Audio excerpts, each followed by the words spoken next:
Everybody knows that every good story has a beginning, a middle, and an end.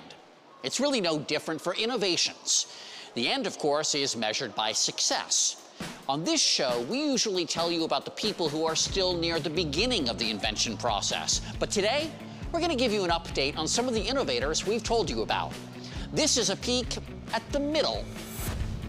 You remember their faces, their inventions, and their desire to impact the world with their innovations. Well, we've checked back in with some of our innovators for an update. Last time you woke up to this pancake-making robot.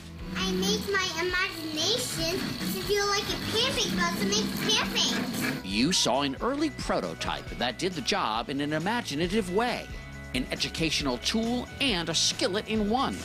Since then, inventor Miguel Valenzuela has given the Pancake Bot some engineering improvements, and it's now a smoother recipe for whipping up a creative pancake breakfast.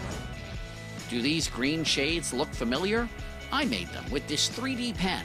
This wide-bodied model has slimmed down, and the new pen designed by inventors Maxwell Bogue and Peter Dilworth may now deliver even more delicate doodles. Firefighting can be delicate too, in its own way. You might remember Peter Cordani and the folks at Gel Tech Solutions came up with Fire Ice. And Allie Ward gave this fire retardant a taste test too. Oh. It tastes like water-flavored applesauce. Now the gel-like substance has been scaled down to a fire extinguisher size, so it can battle everything from large-scale forest fires to small-scale kitchen stovetop fires. With an objective as big as the sea, entrepreneur Boyan Slat of the Netherlands is making waves for positive change worldwide. In fact, since we talked with Boyan, his push to clean plastic waste from the oceans has earned him the Champions of the Earth Award, delivered by the UN Environment Program. And remember the Blue Smart Suitcase? The one that has an app-connected bag tracking feature, lock, scale, and USB charger?